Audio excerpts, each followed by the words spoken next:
برائے خصوصی امام زمانہ بلند تر صلوات۔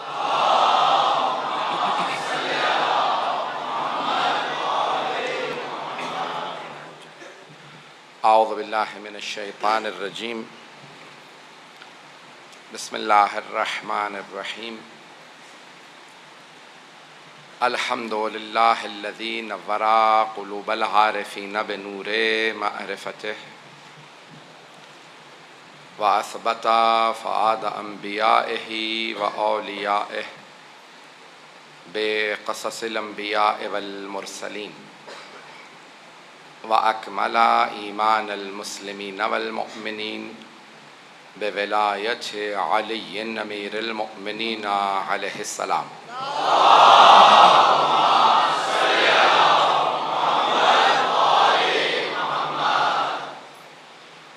والصلاة والسلام والتحية والإكرام على أفضل الموجودات العبد المؤيد والرسول المسدد المصطفى الأمجد المحمود الأحمد، أعني أبا القاسم محمد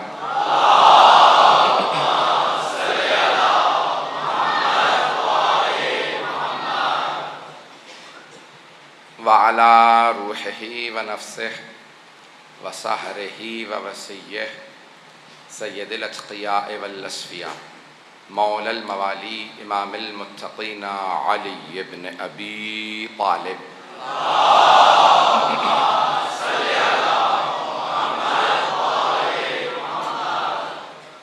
وعلی اوصیائہ لا سیما بقیت اللہ فی الارضین روحی وارواح العالمین لتراب مقدمہ الفدا، واللعنة الدائمة على أعدائهم أجمعين من الآن إلى قيام يوم الدين.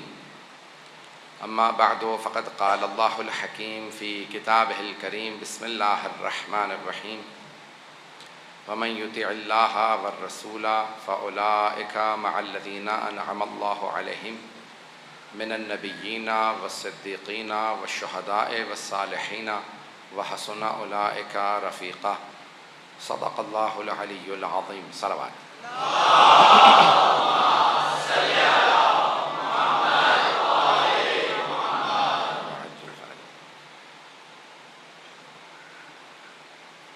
بارش کے باوجود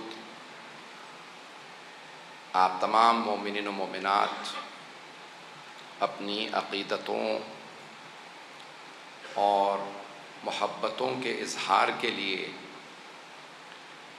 پھر بھی جناب سید الشہداء کی مجلس میں شریک ہوئے ہیں۔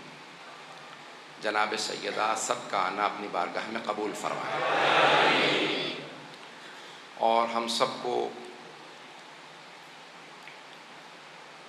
اس نعمت عظمیٰ سے اسی طرح سرشار رکھیں کہ جس طرح سے عزاداری اس ملک میں آزاد ہے، آزاد رہے۔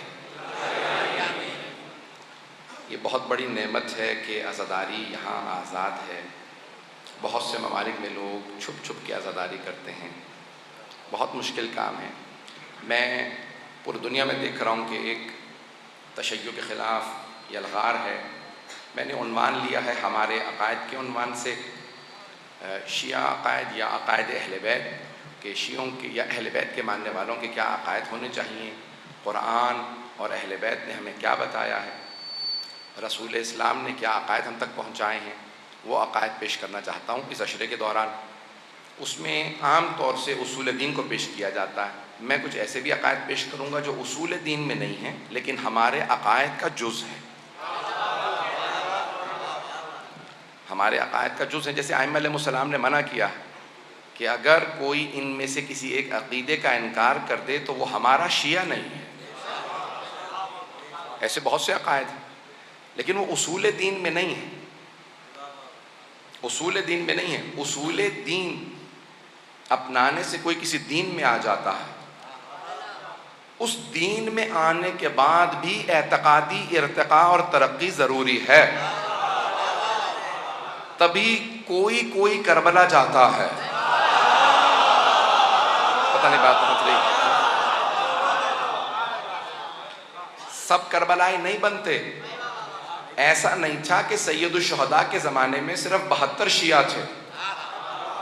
اگر طبیعت کو گراں گزرے تو معذرت، لیکن کہے بغیر ٹلوں گا نہیں. غور سے سنیے گا، سارے مجھے مجمع کی توجہ چاہیے. ایسا نہیں تھا کہ سید الشہداء کے زمانے میں صرف 72 شیعہ تھے، لیکن صرف 72 کربلا گئے تھے. اس کا مطلب ہے کہ شیعہ بن جانے کے فوراً بعد بھی سارے شیعہ برابر نہیں ہوتے. اور آج جس طرح سے باہر سے یلغار ہے، داخل سے بھی یلغار ہے. میں کسی کی طرف اشارہ نہیں کر رہا ہوں، لیکن میں کوشش یہ کروں گا کہ ہمارے درمیان میں اتحاد پیدا ہو. وہ عقائد قرآن اور حدیث کی روشنی میں پیش کروں جو ائمہ اہل بیت چاہتے ہیں کہ شیعوں کے عقائد. بات پہنچ رہی ہے میری؟ تو عقیدہ وہ ہونا چاہیے جو ائمہ اہل بیت چاہتے ہیں ہمارا عقیدہ ہو. تو توحید کے چند جملوں کو پیش کروں گا اور فوراً بات کو آگے بڑھاؤں گا کہ ہمارا عقیدہ تمام چیزوں سے متعلق کیا ہونا چاہیے. ایک حدیث صرف پیش کر دوں، جیسے امام علی ابن موسیٰ الرضا علیہ السلام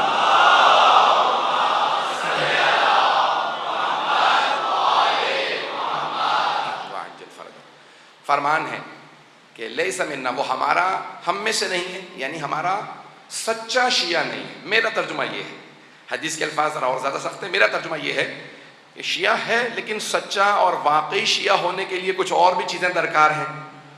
تو مولا فرماتے ہیں وہ ہمارا شیعہ نہیں ہے جو ان چیزوں کو نہ مانتا. اور مولا نے اس میں کچھ عقیدے بیان فرمائے ہیں. عقیدے بیان فرمائے ہیں. میرا موضوع ہے ہمارے عقائد. ہمارے سے مراد اہل بیت کے ماننے والوں کے عقائد کیا ہونے چاہیے. تو مولا فرماتے ہیں پہلی چیز جو یہ کہے کہ پیغمبر نے خواب میں معراج کی تھی، وہ ہمارا شیعہ نہیں ہے. بھائی خواب میں تو مجھے اور آپ کو بھی معراج ہو جاتی ہے. تو حبیب خدا کو جسمانی معراج ہوئی ہے. جو جسمانی معراج کا انکار کرے وہ شیعہ نہیں. چند عقائد اور پیش کر دوں. حالانکہ میں نے کہا کہ توحید آج پیش کروں گا کہ شیعہ توحید کیا. میں خدا گواہ ہے، مجھے پورا یقین ہے کہ میرے اہل سنت بہت سے بھائی آتے ہیں، تنقید اور تنقیص توہین مراد نہیں، میں صرف اپنا عقیدہ پیش کروں گا. تو یہ بات واضح ہونی چاہیے تاکہ کوئی یہ نہ سمجھے میں خدا نخواستہ کسی اور کی تنقیص کر رہا ہوں. نہیں، میں صرف اپنا عقیدہ بیان کروں گا توحید سے متعلق کہ اہل بیت علیہ السلام نے کیا کہا ہے، شیعہ عقیدہ کیا ہونا چاہیے. لیکن اس سے پہلے یہ حدیث مکمل کر دوں، شاید سارے عقائد نہ پیش کروں. مولا فرماتے ہیں جو معراج جسمانی کو نہیں مانتا وہ ہمارا شیعہ نہیں. دوسرے، جو ہماری رجعت کو نہیں مانتا. رجعت کیا ہے میں پوری انشاءاللہ کوشش کروں گا، پوری نہیں تو ایک مجلس میں انشاءاللہ پورا تفصیلی ذکر کروں گا. رجعت آپ پڑھتے ہیں یعنی رجعت ائمہ علیہ السلام پلٹ کے آئیں گے. ہمارے 12 امام یہی اس دنیا میں. ہمارا عقیدہ یہ ہے کہ وہ زندہ ہیں، موجود ہیں، ہم پہ ناظر ہیں، لیکن جسم کے ساتھ واپس آئیں گے. امام مہدی کے ظہور کے بعد سب سے پہلے سید الشہداء آئیں گے، امیر المؤمنین آئیں گے، ہر امام واپس آئیں گے. لیکن ظہور کے فوراً بعد جو سب سے پہلے واپس آئیں گے وہ حضرت عباس و حضرت علی اکبر آئیں گے اور جنگی لباس میں آئیں گے. علماء سے پوچھا گیا یہی تو سب سے پہلے کیوں آئیں گے؟ کہ کیونکہ بہت سے لوگ شک کریں گے کہ ارے یہ کیسے ہو سکتا ہے کہ اگر عباس کو جنگ کی اجازت مل جاتی تو کیسے جنگ کرتے. تو وہ واپس آ کے لڑ کے بتائیں گے.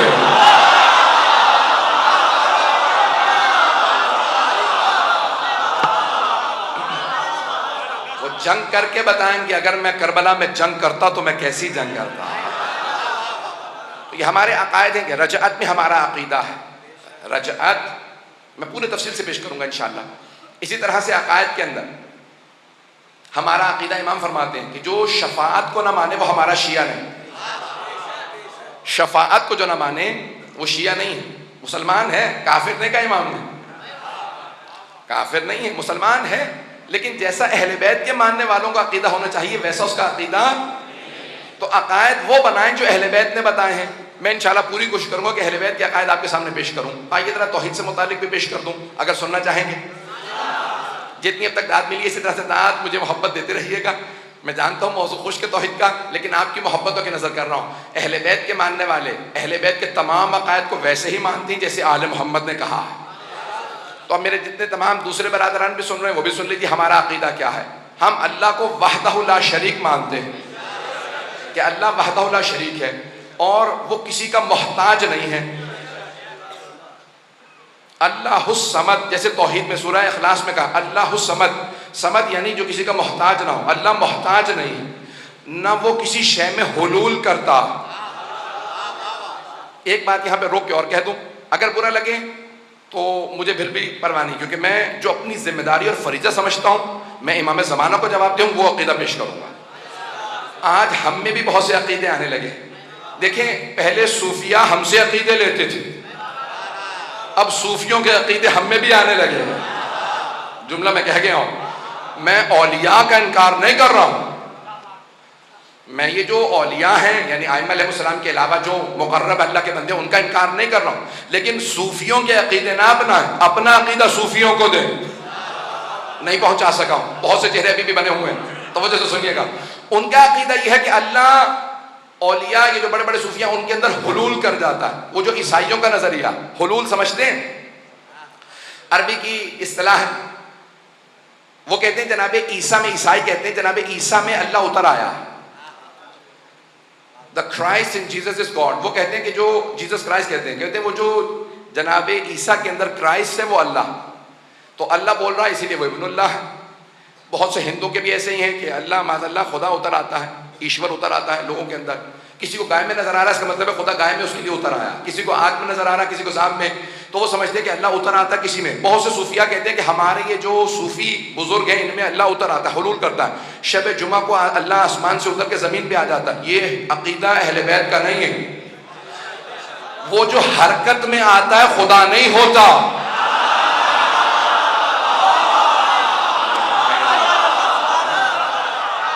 حرکت ایک مکان میں ہوتی ہے، جو زمان و مکان میں ہو وہ حرکت کرتا ہے. زمان و مکان، ٹائم اینڈ اسپیس. مجھے پتا ہے یہاں کے بہت سے بچے انگریزی میڈیم میں ہیں اس لیے الفاظ استعمال کرتا رہوں گا. ٹائم اینڈ اسپیس، زمان و مکان، جگہ.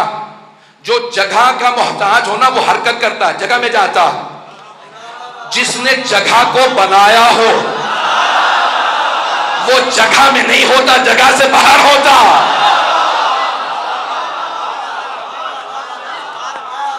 پہنچتے رہیں گے میرے سارے برابر، خصوصاً میرے بچے خاص طور سے سنیں گے. تو اللہ حلول نہیں کرتا. حلول کا ایک اور میں لفظ ٹو ڈیزالو انٹو تھنگس، کسی چیز میں حل ہو جانا. جیسے کسی نے مجھے پانی دیا، ایک صاحب نے کہا یہ نمک لے لیجئے، میں نے ان سے نمک لیا، پانی میں ڈالا اور اسے فوراً حل کر دیا. میں لفظ استعمال کر رہا ہوں حل کر دیا. جب حل کر دیا تو وہ حلول کر گیا. اب اگر کوئی آدمی مجھ سے کہے میرا نمک واپس کر دیجئے تو میں کہوں گا اب میں نمک واپس نہیں کر سکتا، کیونکہ وہ نمک پانی میں حل ہو گیا، نمک حلول کر گیا. جو اپنی ماہیت کھو کے دوسرے میں چلا جائے وہ باقی نہیں رہا.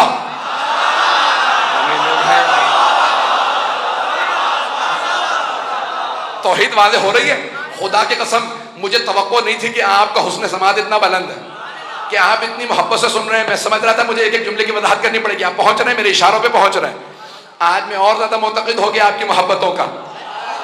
تو اب جو حل ہو جائے، کسی نے چینی دی، میں نے چینی کو حل کر دیا، کہا چینی واپس کر دو، کہا اب واپس نہیں کر سکتا، کیونکہ یہ چینی اس پانی میں حل ہو گئی، ڈیزالو ہو گئی ہے، حلول کر گئی. جو شے حلول کر جائے نا وہ غائب ہو جاتی ہے، اپنی حیثیت کھو دیتی ہے. جو اپنی حیثیت کھو دے وہ کیسا خدا؟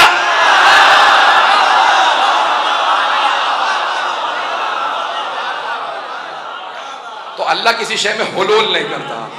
تو اب یہ صوفیوں کا نظر یہ ہے کہ اللہ حلول کر جاتا ہے. صوفی صاحب میں آ گیا. میں کسی بزرگ کا نام نہیں لے رہا ہوں، بہت سے بزرگ ہیں اور بہت سے تو بزرگ بھی نہیں ہیں. کچھ لوگ تو پہنچ گئے ہیں اور کچھ لوگ موڈ میں ہیں کہ مولانا سے کہلوا کے چھوڑیں گے. نام کہلوائے بغیر پہنچ جائیے گا خدا رہا. تو اب میں پیش کر رہا ہوں، کوئی بھی وضاحت کروں گا تو اس میں اشارہ اگر زیادہ اللہ نہ کرے کہ میرے منہ سے کوئی بات نکل جائے. پروردگارہ میری مدد فرما کہ میں تیری توحید کو ایسے پیش کروں جیسے تو چاہ رہا ہے. اب یہ کسی نے کہا کہ بھئی ایک اصطلاح ہے ہمارے ہاں چلتی ہے 11 یا آگے پیچھے کوئی تاریخ اگر ہو. پہنچ گئے؟ بات واضح ہو گئی ہے. تو ان کے القاب میں سے ایک لقب ہے ہاتھ کو کہتے ہیں فارسی میں 10. تو 10 گیر یا اس طرح کہ میں کوئی اور اس سے زیادہ وضاحت نہیں کر سکتا. تو کہتے کیسے بنے؟ وہ کہا کہ وہ اللہ کے ساتھ جنت میں سیر کر رہے تھے, اللہ کا پاؤں پھسل گیا, انہوں نے ہاتھ پکڑ کے سنبھال لیا, اللہ نے کہا آج سے تو ہی. پتہ نہیں لوگ پہنچے یا نہیں پہنچے. ایسی توحید کے ہم قائل نہیں, ہم آل محمد کے ماننے والے, ہم علی مشکل کشا کے ماننے والے. توجہ توجہ, ہم مشکل کشا کے ماننے والے. ان سے کسی نے پوچھا یا علی آپ نے خیبر کا در کیسے اکھاڑا؟ کہا قدرت الہی بول رہی تھی. جو خیبر کا در اکھاڑ کے بھی کریڈٹ نہ لے بلکہ کہے اللہ نے ایسی ولایت دی ہے.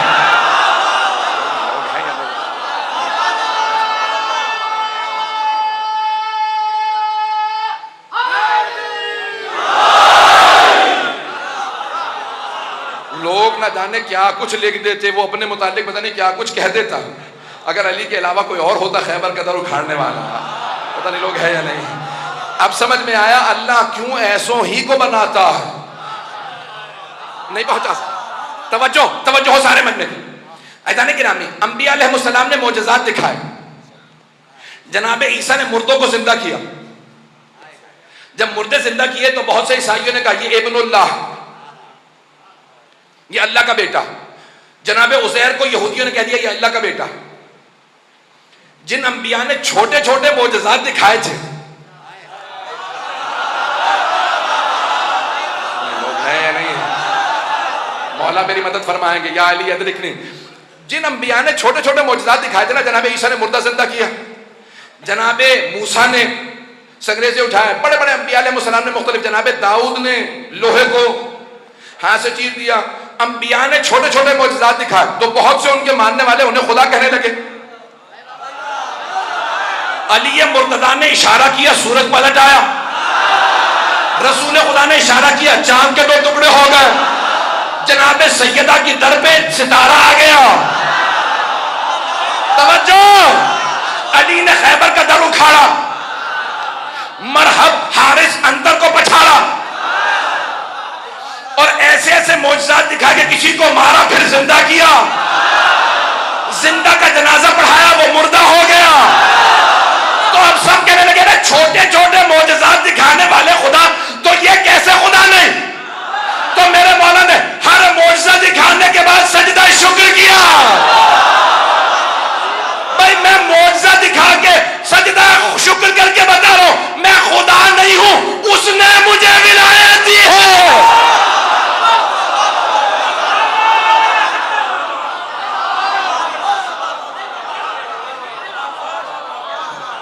توحید پہنچائی ہے تو آل محمد نے پہنچائی ہے.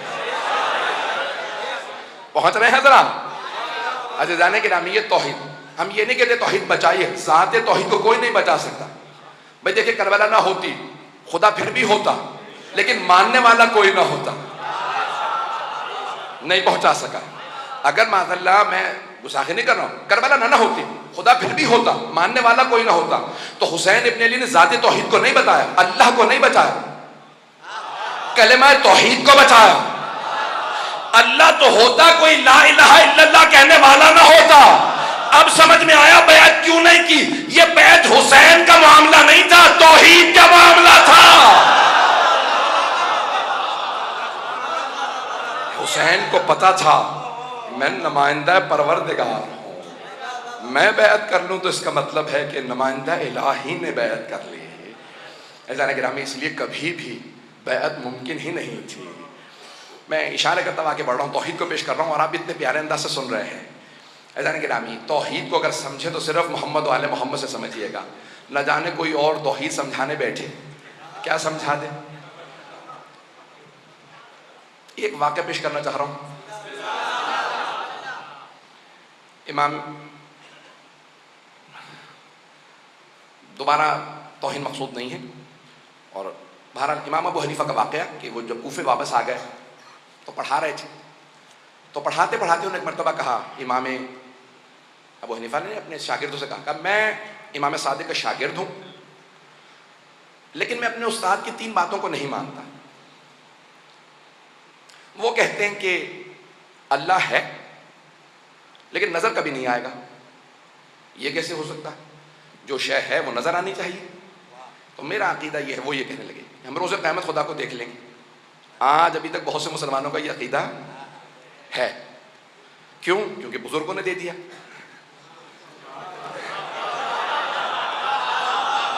عقیدہ وہی بنائیے گا جو آل محمد کا. ہمارے عقائد پیش کر رہا ہوں آل محمد کے معنی. کوئی کسی کو برا تو نہیں لگ رہا؟ سنیں گے حضرات؟ فیضان گرامی انہوں نے کہا کہ ابھی میں اپنے استاد سے 3 باتوں میں اختلاف کرتا ہوں. پہلے وہ کہتے ہیں اللہ ہے، نظر کبھی نہیں آئے گا. میں کہتا ہوں کہ نہیں، اللہ نظر آ جائے گا، روزہ قیامت ہم سب دیکھ لیں گے. اور انہوں نے آیت پیش کی وجوہ یومئذ ناظرہ الی ربہا ناظرہ. اس دن چہرے گھبرائے ہوئے ہوں گے اور اپنے رب کو دیکھ رہے ہوں گے. کا قرآن کی آیت ہے کہ لوگ چہرے اللہ کو دیکھ رہے ہوں گے. چھٹے امام سے پوچھا مولا اس کی تفسیر کیا ہے؟ آیت ہے قرآن کی کہ اس دن چہرے پریشان ہوں گے، اپنے رب کو دیکھ رہے ہوں گے. کہ یہ ظاہری دیکھنا نہیں ہے. کہ یہاں دیکھنے سے مراد یہ ہے کہ اللہ کی رحمت کے منتظر ہوں گے. نہیں پہنچا سکا. آپ بھی کئی مرتبہ اپنے بزرگوں سے کہتے ہیں جب میں پریشان ہوتا ہوں تو میں آپ ہی کی طرف دیکھتا ہوں. دیکھتا ہوں یعنی میری امیدیں آپ سے ہوتی ہیں. کہ اس دن اللہ کو دیکھ نہیں رہے ہوں گے، اللہ سے امید لگائے بیٹھے ہوں گے. رحمت الہی کو دیکھ. پتہ نہیں لوگ ہیں یا نہیں. کہ اوروں سے نہ سمجھنا، ہم آل محمد سمجھائیں گے. آیتوں کا مفہوم کیا؟ وارث سمجھا سکتا ہے. تو پہلا اعتراض کہ بھئی ہم روزہ قیامت اللہ کو دیکھ لیں گے. دوسرا اعتراض انہوں نے کیا، انہوں نے کہا کہ امام صادق علیہ السلام فرماتے ہیں کہ ہم اپنے افعال کے ذمہ دار خود ہی ہیں. ہم نیکی کریں تو ہمیں ثواب ملے گا، برائی کریں گناہ کریں تو عذاب ملے گا. یہ کیا بات ہوئی؟ ان اللہ علی کل شیء قدیر. قرآن کی آیت ہے. ہر چیز پہ وہ بھی آیت ہی پیش کر رہے ہیں. اللہ فرما رہا ہے کہ وہ ہر چیز پہ قدرت رکھتا ہے. جب وہ ہر چیز پہ قدرت رکھتا ہے تو جب میں گناہ کر رہا تھا مجھے روک سکتا تھا. اس نے مجھے قتل سے نہیں روکا، اس کا مطلب ہے وہ چاہتا تھا میں قتل کر دوں.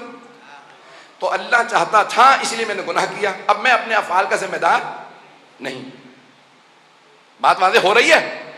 یہ خاموشی توجہ کی علامت ہے یا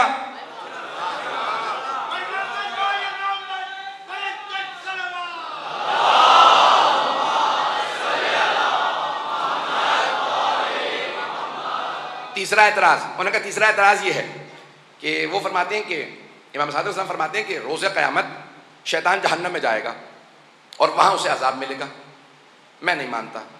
کیوں نہیں مانتے آپ؟ کبھی اس لیے نہیں مانتا کیونکہ شیطان بنا ہے آگ سے اور جہنم میں بھی آگ ہے. تو آگ آپ کو کیا نقصان پہنچا سکتی؟ شیطان کو کہیں اور ہی بھیجا جائے گا. اب میں کچھ نہیں کہہ رہا ہوں. تو انہوں نے کہا شیطان جہنم میں نہیں جا سکتا کیونکہ آگ کو کیا نقصان پہنچائے گی. اب تک تو سب سن رہے تھے، اب شاگرد بیچارے آیتیں سن رہے تھے، سب کے سب confused.com بنے ہوئے تھے. اتنے میں وہاں پہ امام صادق علیہ السلام کے ایک شاگرد موجود تھے، نام تھا بہلول دانا. انہوں نے ایک مٹی کا ڈھیلا اٹھا لیا اور اٹھا کے سر میں دے مارا. اچھا جیسے ڈھیلا سر میں لگا وہ چکرا کے ممبر سے نیچے اترا ہے. میں یہی کہوں گا اور تو کچھ نہیں. انہوں نے کہا میں نے خود اپنی آنکھوں سے دیکھا یہ جو بہلول ہے نا اس نے مجھے پتھر مارا، پکڑو اسے. سارے شاگرد ان کے پیچھے. اب وہ بیچارے بوڑھے آدمی دوڑنے لگے گلیوں میں کوفے کی. سارے شاگرد ان کے پیچھے، وہ آگے آگے. اب کتنی دیر دوڑتے؟ اور ویسے بھی بیچارے کو بھاگنے دوڑنے کی عادت تو تھی نہیں. لوگ ہیں نہیں، بات پہنچ رہی ہے. تو کچھ ہی دیر میں شاگردوں انہوں نے پکڑ لیا اور سب پیٹنے لگے انہیں. جب مارنے لگے تو انہوں نے کہا کیا بات ہے، کیوں مار رہے ہو؟ کہا تم نے ہمارے استاد کو مارا. اب وہ اس حالت میں بھی جو امام کا شاگرد ہوتا کیسا ہوتا، اس حالت میں بھی پلٹ کے کہتے ہیں البینۃ علی المدعی. پیغمبر نے فرمایا ہے کہ جو مدعی دعویٰ رکھنے والا وہ گواہ لے کے آتا پھر جرم ثابت ہوتا. جس کا میرے خلاف دعویٰ ذرا اسے تو لے کے آؤ.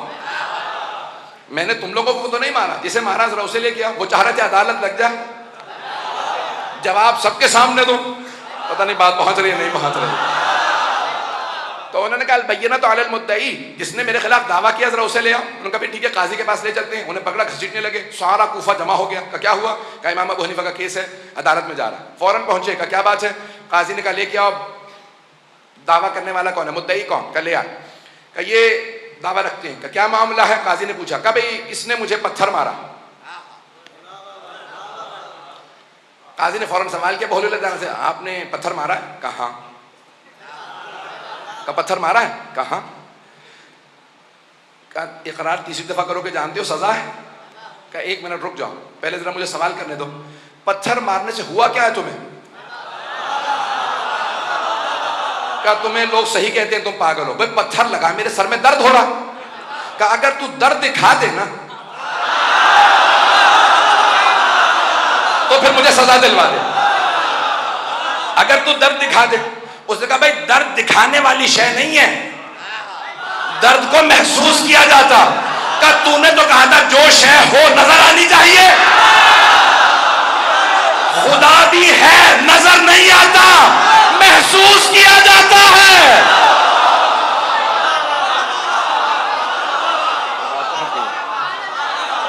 بات پہنچ گئی؟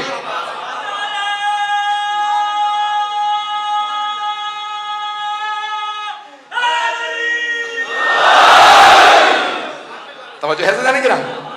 میں توحید اہل بیت کو پیش کر رہا ہوں. تو کہا بھئی تم نے تو کہا تھا جو شے ہے وہ نظر آنی چاہیے. اللہ بھی ہے، اللہ نظر آنا چاہیے. کہا نہیں درد نظر نہیں آتا، تم بات کو ٹال رہے ہو. کہا میں کوئی بات نہیں ٹال رہا. کہا نہیں تم نے مجھے پتھر مارا، تمہیں سزا ملنی چاہیے. کہا اچھا پتھر مارا، پتھر کس چیز کا بنا ہوا تھا؟ کیا پتھر مٹی کا ڈھیلا تھا اور کیا تھا؟ کہا تم کس چیز سے بنے ہو؟ کہا میں بھی مٹی سے بنا ہوں. کہا تم نے تو کہا تھا ہم جنس کو نقصان نہیں پہنچاتا. آگ کو نقصان نہیں پہنچا سکتی. جب آگ کو نقصان نہیں پہنچاتی تو پھر مٹی کو کیسے نقصان پہنچا رہی ہے؟ اگر بات پہنچ گئی ہو تو کہا کہ مٹی کو نقصان پہنچا رہی ہے، آگ کو عذاب دے سکتی ہے. کہ تم بات مت ڈالو، تم نے مجھے پتھر مارا ہے، ابھی تم نے اقرار بھی کیا. کہاں پتھر مارا، لیکن یہ بتاؤ تم نے تو کہا تھا ہر انسان جو کام کرے وہ اس نے نہیں کیا، خدا نے کروایا. تم خدا سے جا کے لڑو، اس نے میرا ہاتھ نہیں روکا. وہ چاہتا تھا میں تجھے ماروں.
توجہ فرما رہے تھے کرام. آل محمد کے ماننے والوں کا عقیدہ توحید کیسا ہونا چاہیے؟ ہمارا عقیدہ توحید درست ہو. اللہ خدا کسی میں حلول نہیں کرتا. جانے گرامی اللہ سبحانہ و تعالی حرکت نہیں کرتا. پوچھا مولا یہ جو اللہ نے کہا کہ یرد اللہ اغضب واضحک، مثال کے طور پہ اللہ غضبناک بھی ہوتا ہے، راضی بھی ہوتا ہے. تو اللہ راضی کیسے ہوتا ہے، غضبناک کیسے ہوتا ہے؟ ہم مسکراتے ہیں جب راضی ہوتے ہیں، ناراض ہوتے ہیں تو ہم چہرہ بنا لیتے ہیں. تو اللہ بھی راضی ہوتا ہے تو کیسے اظہار کرتا ہے؟ اور اتنے لوگ ہیں، کسی سے راضی ہو رہا ہے، کسی سے ناراض. ایک ہی وقت پتہ نہیں لوگ ہیں یا نہیں ہیں. اتنے عزادار موجود ہیں، اللہ سب سے راضی ہو رہا ہے. اور اتنے مخالفت کر رہے ہیں، سب سے ناراض ہو رہا ہے. ایک ہی وقت میں اتنوں سے راضی اتنوں سے ناراض تو کیسے؟ کہ اللہ کی رضایت اس کا ثواب ہے. جب وہ راضی ہوتا ہے تو ثواب دیتا ہے، جب غضبناک ہوتا ہے تو عذاب دیتا ہے. اس پہ کوئی بھی حالت طاری نہیں ہوتی. یہ حالتیں طاری جسم پہ ہوتی ہیں، وہ جسم نہیں ہے، اس لیے اس پہ حالت طاری نہیں ہوتی. یہ حالتیں اس نے عطا کی ہیں. لیکن اس نے کوئی مخلوقات خلق کی ہیں. کتاب التوحید ہے شیخ صدوق کی، باب کا نمبر ہے 15، وہاں پہ چھٹے امام سے روایت ہے کہ لیکن اللہ نے کچھ مخلوقات خلق کی ہیں جنہیں اللہ نے کہا یہ ہے وجہ اللہ. اگر وہ کسی سے راضی ہو تو اللہ راضی ہو جاتا، اور اگر وہ ناراض ہو جائے تو خدا ناراض ہو جاتا. اب جس نے رضی اللہ عنہ بننا ہو وہ وجہ اللہ کو راضی کر لے.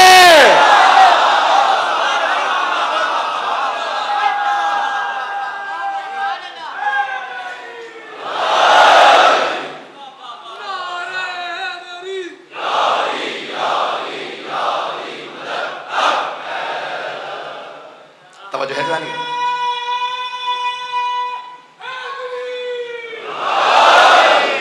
میں ممنون ہوں آپ کی محبتوں کا، عقیدتوں کا. جس محبت سے سن رہے ہیں جناب سیدہ کا سایہ آپ کے سر پہ قائم دائم رہے.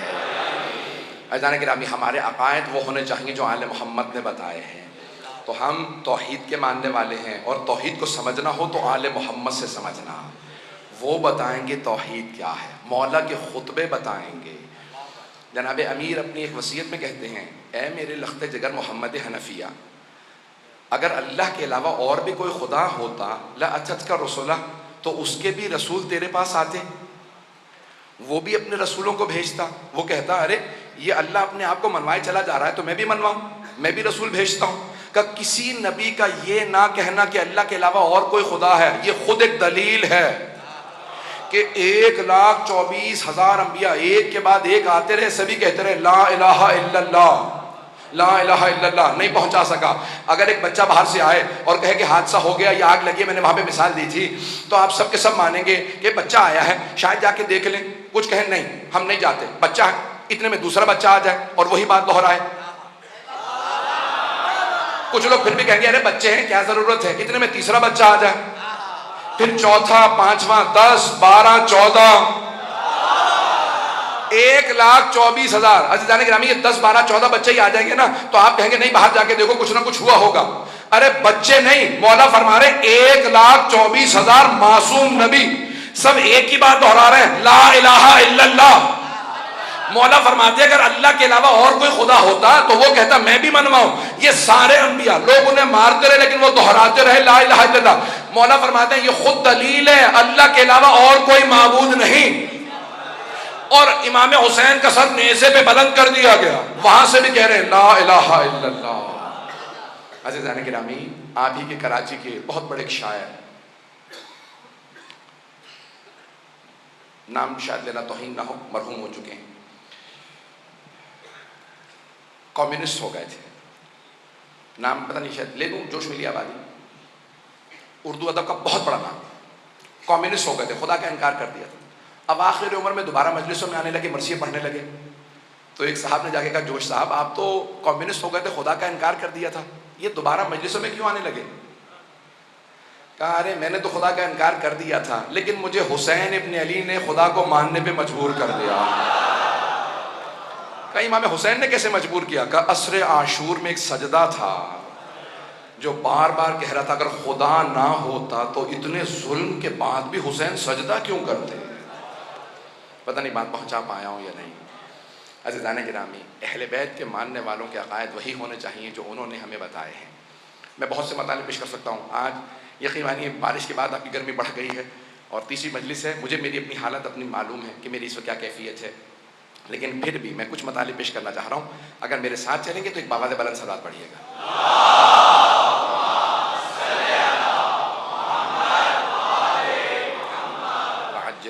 بس بھئی دوسرا عقیدہ ہمارا سن لیجئے، وہ ہے عدل. ہم عدل اور عدالت کے قائل. شیعہ عدل کو اصول دین میں مانتے ہیں، اہل بیت کے ماننے والے اصول، باقی سب کے ہاں فروع دین میں عدل ہے، ہمارے یہاں اصول دین میں عدل ہے.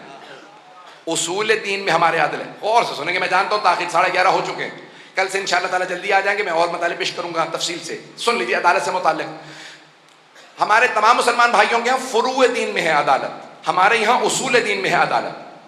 اصول دین میں عدالت ہے. وہ کہتے ہیں کہ نہیں، عدالت فروع دین میں ہے اور اس کے اندر بھی ڈیفینیشن جو اللہ کر دے بس وہی عدل ہے. ہم کہتے ہیں نہیں، جو عدل ہے اللہ وہی کرتا. وہ کہتے ہیں جو اللہ کرے، جسے چاہے جنت میں بھیج دے، بس یہی عدل ہے، کسی کو برا نہ کہو. اب سمجھ میں آیا یہ اصول دین سے عدل کا نکالنا کیوں ضروری تھا. کتنے لوگوں کو کلین شیٹ دینے کے لیے، پتہ نہیں لوگ پہنچا پا رہا ہوں یا نہیں پہنچا پایا. سارے مجمع کی توجہ ہو، تھوڑی سی وضاحت کر دیتا ہوں. ہمارے بہت سے مسلمان بھائی یہ کہتے ہیں بھائی انصاف ہونا چاہیے. ہم کہتے ہیں نہیں، عدالت ضروری. عدل اور انصاف میں فرق ہے. انصاف ہے نصف سے. عدالت کیا ہے؟ وضع الشیء فی محلہ. توجہ، کسی بھی شے کو اسی کی جگہ پہ رکھنا عدالت ہے. تمام علماء نے ڈیفینیشن یہی دی ہے، شیعہ سنی علماء نے. وضع الشیء فی محلہ، کسی شے کو اسی کی جگہ پہ رکھنا. جو ڈیزرو کرتا ہو، جو استحقاق رکھتا ہو، اس کو اس کا مقام دینا، یہ عدالت ہے. انصاف کیا ہے؟ دو افراد میں اختلاف ہے، آپ نے دونوں کو راضی کر لیا، یہ انصاف ہے. نہیں پہنچا سکا پھر بھی توجہ، ایک روٹی پہ دو افراد کا اختلاف ہو گیا. ایک کہتا ہے یہ روٹی میری ہے، دوسرا کہتا ہے میری ہے. میں انصاف کروں تو میں روٹی کے دو ٹکڑے کروں، دونوں کو ایک ٹکڑا دے دوں، یہ ہے انصاف. دونوں کو کچھ نہ کچھ مل گیا، یہ انصاف ہے. عدل کیا ہے؟ معلوم کروں اس روٹی کا حقدار کون ہے، مستحق کون ہے، حقدار کون، کس کا حق ہے، میں اسی کو دوں، یہ ہے عدالت. آج تک ان کا ہمارا یہ اختلاف چل رہا. وہ کہتے ہیں بھائی انصاف ہو گیا، اختلاف تھا، اسے خلافت ملے اسے ملے، تو علی کو چوتھے شمارے پہ مل گئی نا خلافت، تو انصاف ہو گیا. ہم کہتے ہیں نہیں، یہ انصاف تو ہے، عدل نہیں ہے. چوتھے نمبر پہ خلافت ملنا ہمارے لیے کافی نہیں ہے. ہم کہتے ہیں کہ جس کا حق ہے اسے ملنا چاہیے. عدالت یہ ہے کہ جس کا جو حق ہو اسے دیا جائے. یہ تقسیم سے سب کو راضی نہ کرو. نہیں پہنچا پا رہا، ایک جملہ کہوں گا، شعر ہے شاید پہنچ جائے. عجیب تیری سیاست، عجیب تیرا مزاج، یزید سے بھی مراسم، حسین کو بھی سلام.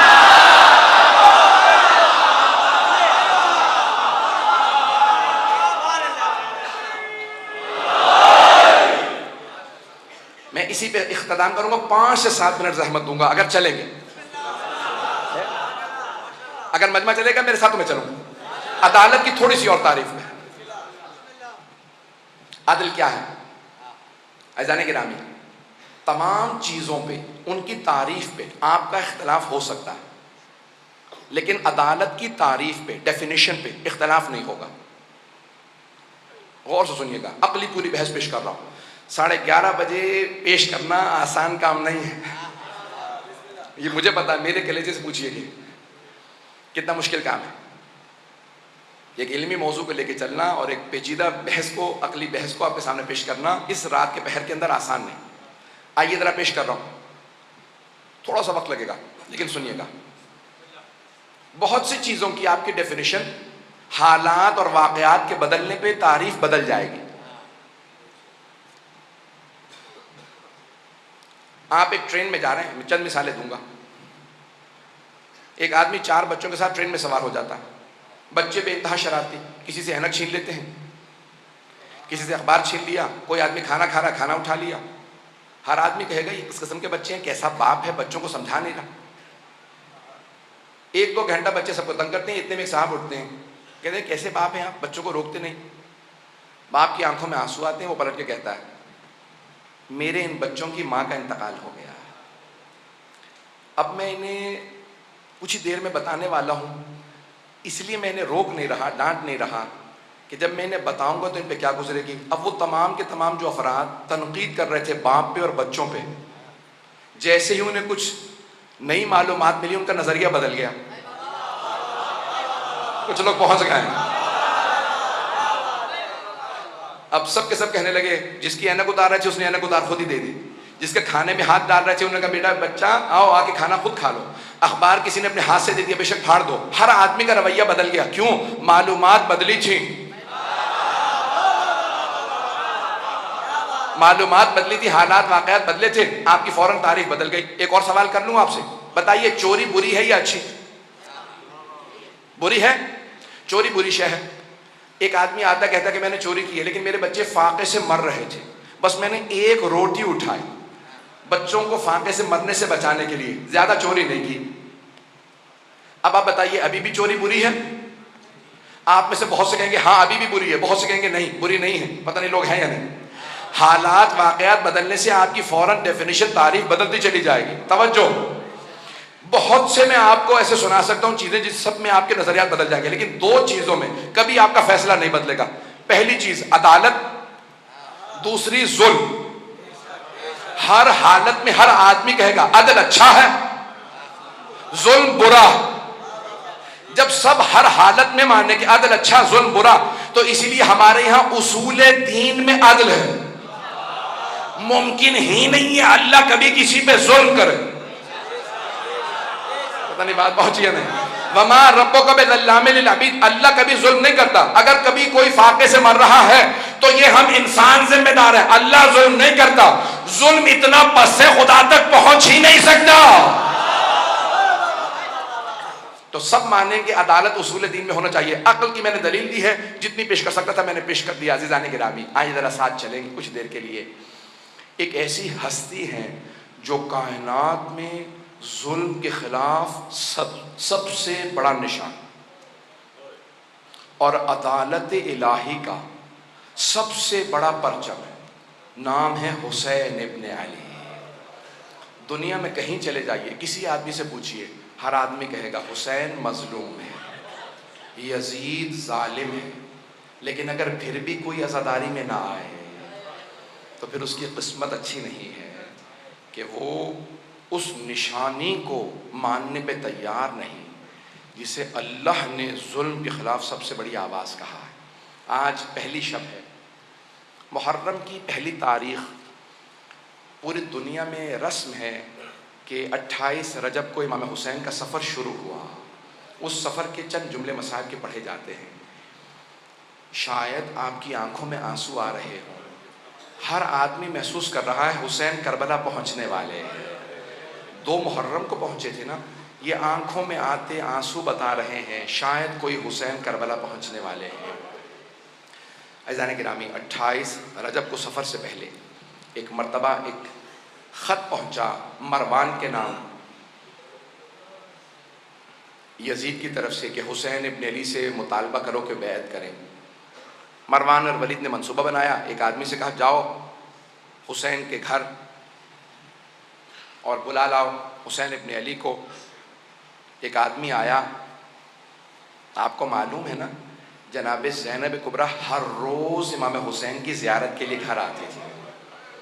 بس وہ وہی لحظہ تھا جب جناب زینب زیارت کے لیے آئی تھی امام حسین علیہ السلام کی، کہ دروازے پہ کسی نے دستک دی اور کہا مروان نے حسین کو بلایا ہے۔ بس آواز سننا تھی، جناب زینب کا دل تڑپنے لگا کہ بھیا مروان سے ملنے نہ جائیے گا۔ کہا یہ شہر میری قتل گاہ نہیں ہے، میرا شہادت کربلا میں ہوگی،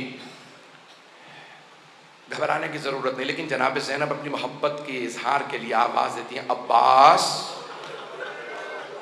علی اکبر، اون و محمد، قاسم و عبداللہ، جعفر جو آپ کے بھائی ہیں، عبداللہ، اپنے تمام بھائیوں کو، بیٹوں بھتیجوں کو جناب زینب نے آواز دی۔ 18 جوانان بنی ہاشم کو بلایا، کہا کہ اے میرے شیرو، میرے بھائی کے ساتھ جانا، مروان نے بلایا ہے۔ اور پھر ایک مرتبہ جناب عباس کو دیکھا جو بڑے قداور تھے، کہا عباس میرے بھائی کو آنچ نہ ہے۔ جناب عباس نے کہا بی بی میرا آپ سے وعدہ ہے، جب تک میری جان میں جان ہے میں مولا حسین پہ کوئی آنچ نہیں آنے دوں گا۔ چلے جناب سید الشہداء، کتنے جوان ہیں؟ 18 جوانان بنی ہاشم ساتھ۔ کیا کیا؟ سب نے تلواریں حمائل کر لی اور ایک مرتبہ چلے۔ جب پہنچے دارالامارہ یا گورنر کے گھر پہ پہنچے تو ایک مرتبہ لوگ جو سپاہی کھڑے تھے انہوں نے سب کو روکا، کہا آپ لوگ نہیں جا سکتے، صرف حسین جا سکتے ہیں۔ تو جناب عباس نے اسے کچھ نہیں کہا، جناب سید الشہداء کی طرف دیکھا، مولا اجازت ہے میں آ جاؤں؟ مولا حسین نے کہا نہیں عباس یہیں رک جائیے، اے میرے شیر اگر میری آواز بلند ہو تو آ جائیے گا۔ جناب سید الشہداء اندر تشریف لے گئے۔ مروان نے کہا کہ شام سے بری خبر آئی ہے، مسلمانوں کے خلیفہ معاویہ مر گئے ہیں اور نیا خلیفہ یزید ہے، نئے خلیفہ نے آپ سے بیعت کا مطالبہ کیا، آپ بیعت کیجیے۔ سید الشہداء نے کہا میں بیعت نہیں کروں گا، تو کہا کہ آپ کو بیعت کرنا ہوگی۔ مولا نے کہا اگر یہ کوئی اچھی بات ہے تو دروازے بند کر کے کیوں پوچھ رہا ہے؟ کل مسجد نبوی میں سارے مجمع کے سامنے سوال کرنا، میں وہیں جواب دوں گا۔ ایک مرتبہ ولید نے ہاتھ سے اشارہ کیا کہ یہیں گردن اتار لو، حسین اکیلے۔ ایک مرتبہ سید الشہداء کو جلال آیا، کہا یبن الزرقاء، اور نیلگوں نین رکھنے والی عورت کے بیٹے، اس کی ماں بدکارہ تھی، امام نے اس کی ماں کا نام لے کے کہا انت تقتلنی ام ہوا، تو میرا قتل کرے گا یا یہ میرا قتل کرے گا؟ جب بلند آواز سے بولے نا، جناب عباس کے کانوں میں آواز آئی کہ مولا جلال میں، دروازے کو دھکیلا، دیکھا دروازہ بند۔ آپ جانتے ہیں نا گورنروں کے ہاؤس کے بڑے بڑے دروازے ہوتے ہیں، دروازہ بڑا تھا، بند تھا۔ جناب عباس نے کہا علی اکبر ذرا پیچھے ہٹنا، اپنا بازو دروازے پہ مارا، دروازہ گرا دی۔ دروازہ گرا کے فوراً تیزی سے اندر بڑھے، تلوار کھینچی، کہا مولا کیا حکم ہے، کس کا سر قلم کر دوں؟ مولا حسین نے سینے پہ ہاتھ رکھا، کہا عباس یہ نانا کا شہر مدینہ ہے، میں نہیں چاہتا یہاں خون بہے، تلوار واپس رکھ لیجئے۔ جناب عباس نے تلوار رکھی، دونوں کو دیکھا، مروان و ولید کو دیکھا، کہا اگر میرے آقا مجھے حکم دیتے میں تم دونوں کو جان سے مار دیتا، لیکن میرے مولا نے اجازت نہیں دی۔ میں ایک مرتبہ ہاتھ جوڑ کے کہوں گا مولا عباس، ابھی مولا حسین کی آواز کچھ بلند ہوئی تھی، آپ نے دروازہ گرا دیا۔ مولا جب عصر عاشور حسین چیخ چیخ کے کہیں گے حل من ناصر ینصرنا،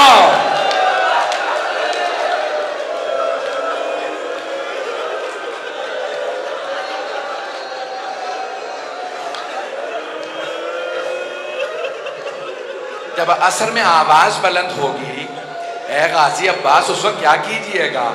بعض مورخین نے، بعض مقتل نویسوں نے یہ جملہ لکھا ہے، جب امام حسین نے کہا نا حل من ناصر ینصرنا، تو فرات کے کنارے ایک لاشا تڑپنے لگا۔